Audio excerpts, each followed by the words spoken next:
Can I say this time, game 2, I'm pretty sure Coach Lembot's going to keep it low to the ground, close to the chest. We got to go to the fundamentals first, and then try to, again, Reptar, you agree with me, have good damage coverage, not all magic. Yep, not all magic damage. You got to get some physical in there. And then, okay, I know I got my wish of surprise picks right away to show what you're made of. Hello, cray. But a little bit too crazy for my taste. The cushion from TNC yesterday made sense for the scenario, although they lacked wave clear, but it made sense. Here it was sadly countered also by a glue.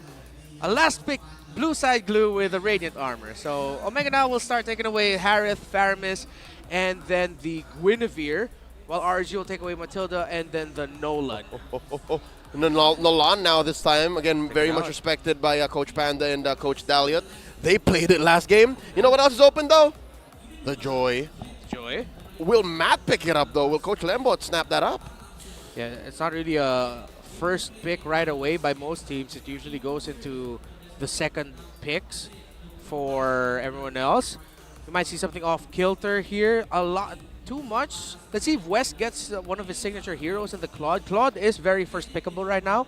We do see it happen, but they need to make sure that they have the right heroes paired up with it to help dive with the Claude, because if they go Claude here for Omega, RSU will just pick up the Ruby. Well, dive with the Claude. How about a Yuzong? Maybe a little bit later on once we see the other pieces. Yuzhong's a last phase or a red side thing? Yeah, Yuzong or Ruby could actually be a good pair with the Claude. A lot of solid first picks, though, gentlemen. Again, the aforementioned Joy. Vex is out there. Sana, exactly. Oh, there she is. Yeah, that's the usual first pick that you want to go for. Yeah, so Vexana, good priority though on Omega. One thing also is open is the Barretts. Yep. Barretts. Minotaur. Yep. Same as... I don't know why I just keep thinking I want to see Claude right now. Yeah. And then just make sure you get some really good poke here. Hold up. Because Claude wasn't picked last game. Wasn't banned either. Yeah. That's why you want Claude. Yeah. I just want to see him. It works out. Again, this is going to be backline. We don't know what the gold laner will be. If it's going to be a Brody or Bruno yet again, that kind of type. But... Oh, wait, no. That's for the side of Omega. But RSG can just run the same thing again. Well, speaking of running things again, now they're really taking time with their first pick here. Yes! One of your favorite heroes. I am so happy right now. In this game, they pick it. You don't want to pair it up with the Claude, Vex, and a Barretts, because that is just completely backline domination and just penetration. Even knock-up. Then now Omega are going to be thinking, since, okay, carries on the other side, RSG is sort of telling Omega, we know you want to pick tanky as well. When you're up against a Barretts, you want to match it with the same tankiness. There it is, the Bruno, as mentioned, but this time for the side of Omega. So I wonder if they're just going to run a slightly tweaked variation of the RSG lineup from game number 1. Could work out. Arlott, priority EXP laner, and someone that when you're up against a Barretts, and again, still just a really good pick that you can flex from XP to roam. That's right. Yep. Lewis played a mean Arlott when he debuted, when he first played for Smart Omega. Yeah, season 11. In this very same building. Yeah. Oh, yeah. Bring back the best things. Speaking of, could be the best here also for, if RSG would consider their mid lane, I think Valentina is really showing really good right now if they want to do it. 2 big ults, the Eternal Guard and the Final Slash. Yeah, and at the same time, it's a signature there for Aqua. But right now, if they're going to pick up the Valentina, I understand why they want to pick it third, but I also kind of want to see it fourth pick. Because right now, if they pick up a Valentina here, then the draft is adjusted later on, then it's going to be hard. It's going to be Joy. So this could possibly be I'm not turning off the idea of a mid lane Joy. RSG have done that before. We know it's either XP, we know it's either jungle. Yeah. That Barretts might also even go into the EXP lane. That's right. Yeah. Good flex as well. Those are the only options. Yeah. So a lot of flexibility here for RSG. It's going to be hard to read. I think we can read it better once we see the bans. Yeah, based on the bans Or here. fourth pick. I'd like to think fourth pick will make more sense. Like, after the bans, I'm sure they're going to try to attack Omega and not really give us... Again, the strength of Red Side is the information economy. Yeah. So it'll be more for them. Yeah. So if it's going to be fourth pick... Oh, wait, no, yeah. Whatever you pick at the fourth pick, we'll just show it. I'm confused. Yeah, I'm still just reading through. So since Carrie... One pick off. Well, since Carrie's present here, what could be the... Oh, okay. You know, I have this weird So, feeling. they're pushing it to the XPR there on the Yeah. mid. I have this kind of weird feeling that maybe RSG on the back of their head is thinking, hey, what if Omega goes jungle Hanzo? And then Really? they're just Like covering that? their bases. Really? Like that. Yeah. Oh, check it out. Again, for those of y'all who did not catch MPL MYS12, this is one of the reasons why Demon Kite won regular season MVP. Went 7-2, played 29 games with Lancelot so far in his career. Wow. 7-2. So that's the reason why he's just completely on the focus. Even for the assassin heroes that could actually show up. Because in the game number 1, Omega is also focused on the assassin herobands that could actually be picked up by Demon Kite. So Fredrin and Kaja probably just they're trying to push things with this first pick of the Arlet, because Yeah. could this be just even a Roam or an EXP Arlet? Again, it's still difficult to tell where it's going to be. They can still flex it. And RSG taking away those two heroes, I feel like they're just trying to take away the capability of Omega to take control of the center of the map. When you have Kaja, you have fast wave clear, you have the Divine Judgment to worry about. If you have a Fredrin, of course, we all know how Fredrin likes to play the jungle. So it's like RSG want Omega to play reserved again. Like super cautious, hard to control the middle of the map. Corner them. Corner them, Even exactly. worse. There's the Valentina. Oh, yeah. So, Okay. Just oh yeah, I think I remember you place it perfectly that they might expect him to do that on the second phase. Oh, that was Leo who mentioned that. Yeah, Of course, Leo. Valentina. Correction. Yep. Yeah. So maybe they're just trying to just trim down the choice of what's going to be paired up with this Valentine, because Fredrin could actually be a good sense of a partner. I said that? Yeah. Oh, yeah, I did. Definitely did. Yeah. So, yeah. We can put it back on recall. I think a lot of what's going on is Coach Lembot stepping up, saying, you know what, Yeah. Coach Panda, we're still in control. We can also play the flex game. Because they also have a set of chips on their own. Again, the Arlot Yeah. is very questionable. Like, where is it going? Yeah. Let's see if RSG will pick up a Nano or even a Lilia here. Oh. One of those two. But not just yet. It's a Ruby. Still a lot of flex, honestly. But I'm inclined to think it's going to be a... No, not even. Still a lot of flex. Nothing. Nothing. No. They're not giving us anything right now. You know Yeah. nothing, Jon Snow. Yeah, but this 4 picks of House of RSG, Dragons. Yeah. really makes sense. Love Game Because of Dragons. yeah, Continue, Francis. yeah, you're getting my hopes up and just watching the trailer for the House of Dragons. Yeah, I've been yeah. excited. We're talking about the draft. Yeah. Yeah, and the dragons. Don't leave me here. This last pick from Omega will definitely quell all. You know what? I'm not even going to say that. I can't say that for sure. Because they might, again, go pick crazy heroes that we still don't know where they went. Because, again, they picked Hylos last game. Yeah. Okay, there's Yeah, a roamer. Minotaur. Definitely a roamer Okay. now. Definitely Rome. Rome. Definitely EXP. And yeah, it's a Martis. All right, so as predicted, kept it closer to the chest. Yeah. Okay. The Martis will go into the jungle, and the Arlot will go in the XP. We could have just waited maybe on the last 2 picks, but there's a lot of crowd control from Smart Omega right now. So completely, this is just Aquas here that you were probably waiting. Still not gonna cross out the potential of the Joy being in the mid. What could be still the options here? Because even the Valentina, they banned it out. Omega saw it coming, could be still used. Yeah, I mean, if it's going to be a mid laner that they're looking for, then it's either just going to be Lilia or the... Nana. I like the Nana. Yeah, I prefer the Nana here Yeah. better. When you're up against like a Martis, Minnow, Arlot, a lot of dive. Yeah. Yes. There she is. Yeah, finally. I mean, we did see her yesterday, but there we go. Oh, okay. So this is a side lane.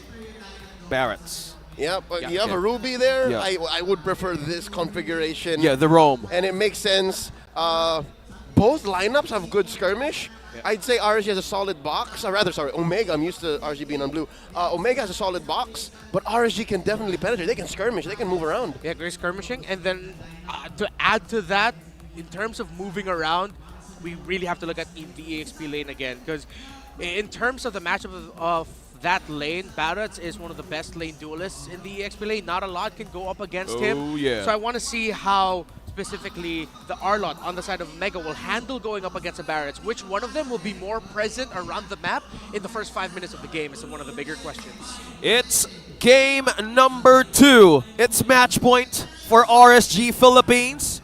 Will the Barangay or Smart Omega push it to a game number 3. Let's see where this game will go. All right.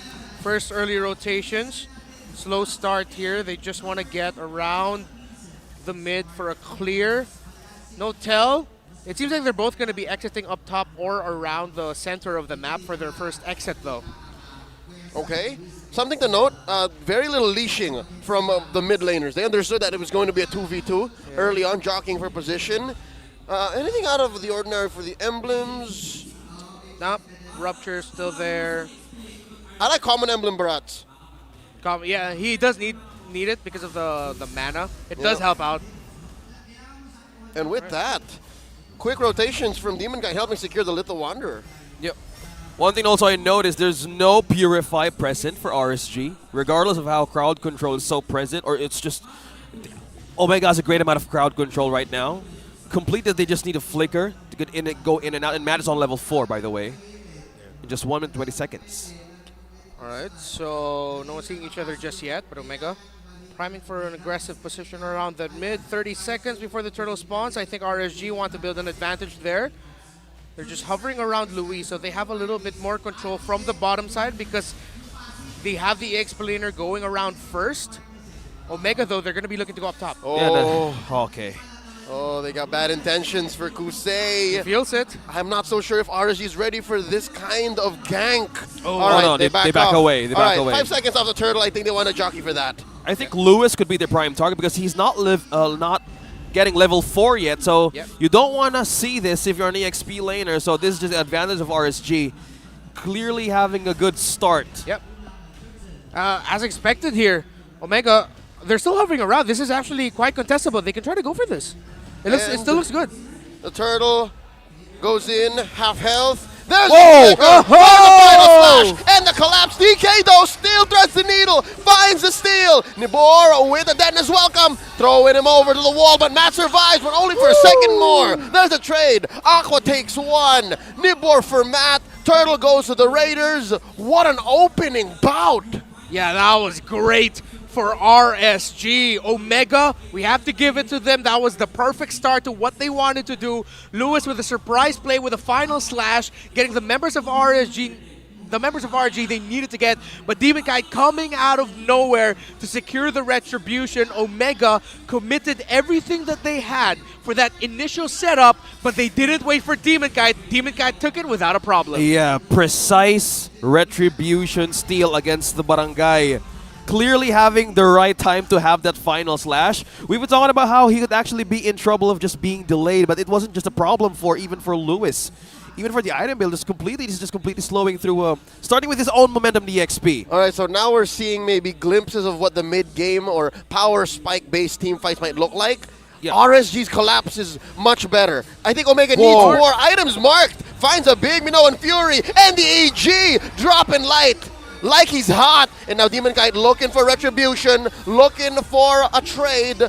Fails to take it on mark. Nibor, though, gobbles up Matt, spits him out just like that, and RSG can't trade. Small win for Omega. And if you are a Martis, this is the starting momentum that you want to go with RSG. Yeah, and Ryle is happy because the two members on the side of RSG, Light and Nibor, the frontliners, prioritize their Dreadnought armors, meaning that Ryle, if he can get the setups for him, or if he wants to set it up himself, will be dealing a lot of damage early on against RSG. And I think that will just scale slowly as the game will go on. So that's the trade-off there that RSG needs to face. West! Oh no! Gold lane, gold lane! Light fails to get the pull, and they move on. They are late to the party, though, because there's more of a barangay presence here in the turtle. Approaching half health. Big skirmish up top. West caught underneath his turret as the turtle take continues. Matt and Lewis, Lewis and Matt, Nibor the nearest member, and the Omega squad score 1. Turtle 2 for the barangay. They completely split RSG in half. The focus was on the gold lane. Why? Well, I feel like in terms of the positioning, RSG just felt that Omega was already there first, and it looked like they had a good setup there. At the same time, that is a typical thing to do. Second turtle, sometimes you can trade it for a gank into the gold lane. They weren't able to get the kill into the west, but they might be able to try and get a gank onto him, knowing that the Purify won't be back for another 40 seconds. That's why maybe you see Light hovering around the gold lane now. RSG are respecting the potential scaling that a Bruno can have. Oh, yeah. And now they Speaking of catch which- Light. Can they get him? And they can! Matt gets one with a decimation. Oh, Matt, completely waken up from the nightmare of game number 1. This is just completely a great start. They're trying to just poke and harass Aqua out. They just want to take this turret up top. And they've set up West for success amazingly. West in the West able to push faster, further than Kusei. Now with a quick look at the items, 2 Genius Swans already built up for the main magic damage dealers. G-dubs. Slight advantage here for the Bruno because of the sequence up top just now for Omega. Ryle still happy, not a lot of magic defense.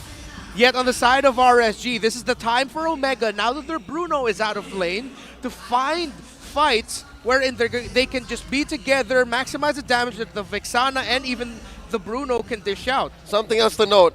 Gentlemen, you notice that there's 4 flickers from RSG, not a single Purify. Yeah, It's so difficult once Mark and Ryle get the wombo combo of the Minoan Fury and the EG. Once it's in, there's very little out for you. Yeah, that was the first thing that I actually trying to point out. Like, how will they escape on the first thing that they kind of miscalculated from the first turtle of the game? Yeah. Sometimes they're just going to have to take it.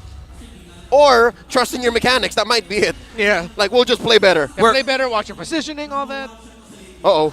The conceal coming in. Light makes the call. Nibor first to the front lines. Lewis and Mark, a close unit, waiting for Matt to get the purple. Ryle blasts him. Sees that there is 1, maybe 2 in that river bush as RSG goes for the turtle. Well, look at that. Check bush. Nibor's trying to check. And there's the pull, the flicker from Light. He's offended. Mark finding an angle. Turtle at a 5th of its health. Demon Kai with the retribution. Smooth walking away. Omega kind of knew they would actually lose that chance from Demon Kite, but they got a turret down bottom. They got pulled in. Final slash on the big bad dino. Not enough damage. Check it out though. Very quiet. West just working. Pushing that bottom lane. Tier 2. I think for trades and objectives, West is still on par on what they want to do in this game. They lost the Dragon Turtle, but they still wanting to have the success for this Bruno in this game. Yeah, there might be some viewers there wondering, how come Omega didn't fight there? It looked like they were primed to fight. The Minotaur was in a good position, but again, it was 5v4. Kusei was closer to that turtle, while West was just in the, well, technically the east or south. It's the bottom. Directions, I'm not so good at it. That's why I need maps. I'll give you a compass. Thank you. He was working. Yeah. He could have actually pushed if it wasn't for those meddling minions. He needed a little bit more time, and RSG got their candy and walked away with it. Again, say what you will about the 2K gold lead that Omega has, the 2 kills that they have ahead, but I'd say right now, mid-game, 8 minutes in, it's 50-50. We're back at equilibrium. Yeah, speaking of equilibrium, if we do have an item check from a few seconds from now, we might see how the defense items are showing from RSG. Because if there's no Purify, they would actually capitalize on that kind of defense. Because if we could check on how they will actually be in par with the backline of Omega, they need to reach that Vexana or even Bruno. Yeah. But the front line is just too strong for the Barangay right now. Yeah, so RSG, since it's still very close right now, Demon Cat, I think, is going to be a lot of pressure coming from him. Or just Light and Nibor talking to each other, saying, hey man, commit the ult for the entry, and then I'm just going to try to reach a Vexana afterwards, or back and forth. So there has to be communication between the Roman EXP here of RSG if they want to reach the Vexana, but then at the same time, peel because you're up against an Arlot, and then you have to watch out for the Minotaur. A lot of things for RSG to consider. Okay, just RSG. Speaking of considering this another objective, 9 minutes in the game. Lord is up. Now who's going to be in the front lines of RSG right now? There's so much crowd control that they need to check. Because Vision, Omega clearly has a mound of it right now. Well, the answer is right in your face. It's Nibor. It's the Barats. Again, I mentioned how there's very little Purifier cleanses. Once you hit the ult on the Barats, he kind of has CC immunity before he jumps in. So he definitely can at least confirm 1 CC. And now the dance begins. Matt and Mark up front. Ryle cocking it. Lewis. Oh. Coming in, no. flicker, misses it. The pull from Light. The counter engage. Down goes Mark. Demon Kite coming in from the flank. Lewis already down. Niebuhr gets another. It's a disaster for the Barangay as RSG gets a push off Cam and a Lord. Instead of stating the most obvious reason as to why RSG want that, I would rather focus on, well, one thing that RSG has been doing now for 2 games, wherein Nibor is actually their roamer in a sense. Light is just sort of the follow-up pick-off guy. Nibor gets the information, Light goes in or commits the I'm offended as a counter engage to whatever Omega wants to try and do. So this formation that RSG is doing, it's a slight variation of what Naths would usually do in the EXP lane. He's usually playing more of like an assassin type or fronting alongside Light. Now they've changed it up a bit. Hey rookie, can you front for us? And then we'll have your back. But the thing is, they gave the right heroes for him so far. Game 1 Glue, Game 2, as you mentioned, Leo, Barretts is perfect right now. Yeah, it's just Lightning McQueen and Dynaco. Huh? Right now. We have Lightning McQueen and we have the guy from Dynaco. I love Fast and the Furious. Yeah, you have the legend and you have the rookie. Family. A complete great combo with the Barris and the Ruby. How will Omega use that wombo combo again with this Arl? Because the flicker is down and Matt is holding on to this turret though. Oh wow, Matt throwing his body at 4 members of RSG, saying you shall not pass, like Dumbledore in Star Wars, keeping their tier 2 in mid. Bottom lane barely standing as well for Omega. The map is so red, gentlemen. RSG taking it slowly. The itemization choices right now of this Vexana has to rush a Divine Glaive after this Winter Truncheon because at this point RSG has magic damage defense. Okay, speaking of damage though, they're really holding on to this turret. Right now they can even go out. Just having the presence of Light in the positions that you don't want to be in, even just in the brushes. Look at how the damage is just rising up with Ryle. This is the only player in Smart Omega right now that has an advantage. Yeah, and that's why I keep putting focus onto this Vexana for now, or for majority of it, considering the type of your lineup that you're up against on RSG, where they also like to dive. The Vexana will naturally deal the most damage there. West will eventually catch up. He's just a chunker for everyone. Ryle, in a way, is sort of like the main damage dealer in most sequences. Yep, in the business, what you call the core. The core. The true core of Smart Omega's lineup. And again, I think West has to work closely with Matt. They have to communicate more because it's those two that will do the finisher. It's those two that will clean up. Yeah, they're the cleanup crew. Well, speaking of cleanup, is the damage now enough?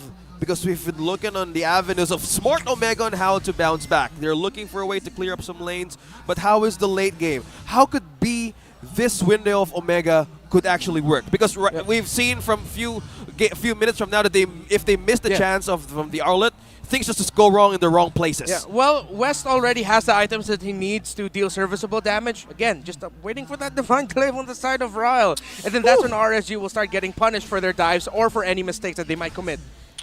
Here we go, another chance for Omega to maybe find the comeback.